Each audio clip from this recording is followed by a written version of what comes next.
എടാ ഈ വീട് പണി അത്ര എളുപ്പം നടക്കുന്ന പരിപാടിയൊന്നും അല്ലെന്ന് മനസ്സിലായിട്ടോ. എടാ ഞാൻ ഈ തവണ വന്നിട്ട് തിരിച്ചു പോകുന്നതിന് മുമ്പ് ഇതൊന്ന് തുടങ്ങി വെച്ചിട്ട് പോകണമെന്ന് കരുതുക. എടാ ഇതിപ്പോ എങ്ങും എത്തിയിട്ടില്ലെന്നേ, ഭയങ്കര ലാഗിങ് ആണ്. പോകുന്നതിന് മുമ്പിൽ എടാ ഞാനേ വിളിക്കാം കേട്ടോ. എടി പിന്നെ എന്തൊക്കെയുണ്ട്? സുഖമായിട്ടിരിക്കുന്നു. നിന്റെ വീട് പണിയൊക്കെ എന്തായി? എടി നോക്കുന്നുണ്ട്, പക്ഷെ പറ്റിയൊരു പാർട്ടിയെ കിട്ടുന്നില്ല.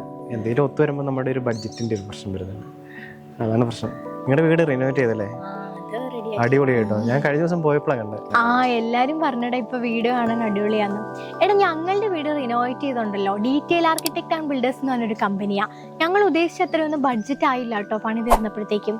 നീ വേണമെങ്കിൽ അവരെ ഒന്ന് കോൺടാക്ട് ചെയ്ത് നോക്ക്. ഞാൻ അവരുടെ നമ്പർ ഒന്ന് എനിക്ക് ഷെയർ ചെയ്യാം. എടി നിനക്കറിയാലോ, നമ്മുടെ ഒരു ബഡ്ജറ്റിനനുസരിച്ച് ഒരു യൂണിക് അപ്രോച്ചാണ് എനിക്ക് വേണ്ടത്. മാത്രമല്ല 10-16 വർഷമായിട്ടുള്ള സ്വപ്നമല്ലടി, ഈ വർഷം തീരുകയും ചെയ്യണം. എടാ ഞങ്ങളാണെങ്കിൽ ഇവരെ ഒരുപാട് അന്വേഷിച്ചിട്ടാണ് കിട്ടിയത്.